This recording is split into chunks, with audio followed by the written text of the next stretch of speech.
Canadian, right? I feel like my disdain for the Canadian accent grows with each and every year that passes, you know?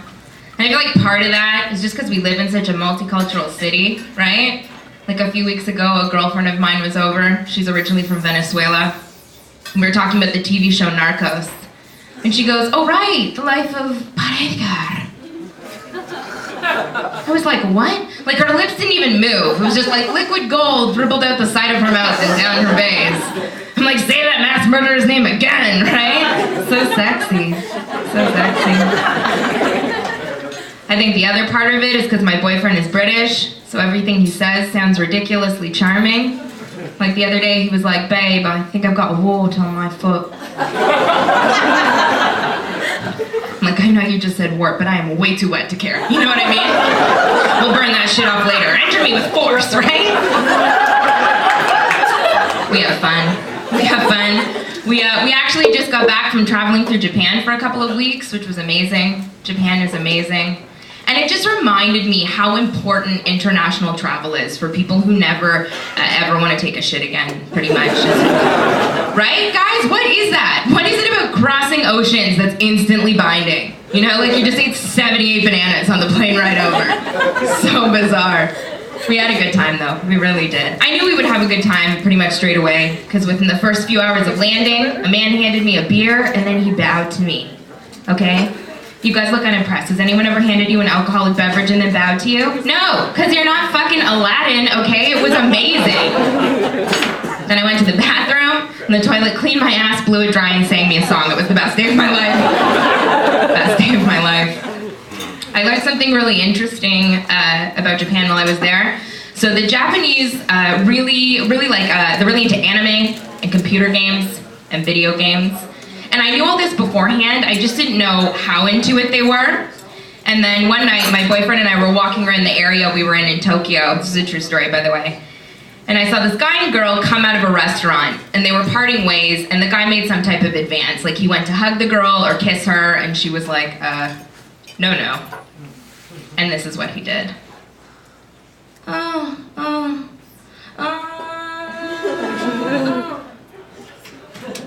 I was like, did he just power down? Like, if he doesn't start moving soon, do we call the cops or IT? Like, what is the protocol for a man bot, right? So weird. Weird, but amazing.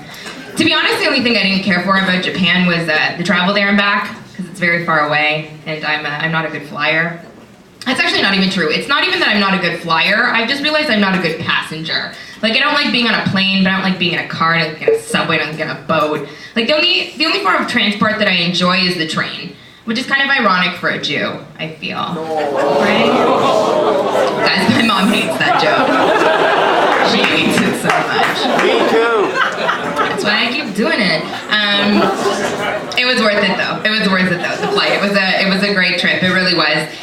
We originally went, my boyfriend and I, to celebrate our 5-year anniversary.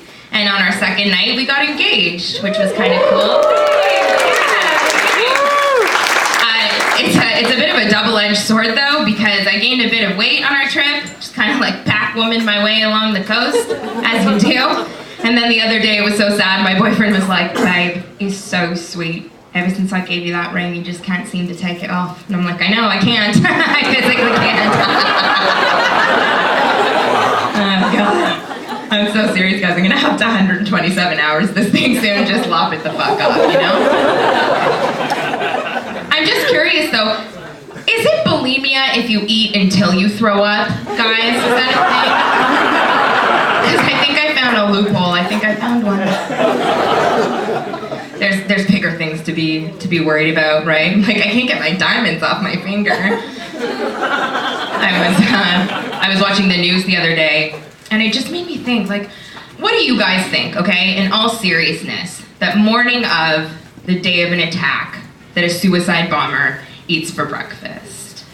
Okay, hear me out. You think it's like a go all out, like eggs, waffles, pancakes, Last Supper kind of deal? Or you think it's more of like a to-go type sitch? You know, like a yogurt or a wrap? Or maybe something crunchy for shrapnel? We don't know, right? We don't know. You'll come around to it, guys.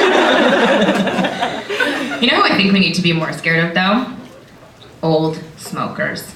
Okay? You guys know what I'm talking about? Like really old, like look like a human sultana, you know, like lips puckered like a sphincter, okay? These people are immune to poison and no one is paying attention. And I was talking to my neighbor about this recently because she's part of that target demographic. She's an old smoker. And she had some interesting insights, but I don't really remember them because she's one of those people that once she starts talking, she just will not shut her neck. You know what I mean?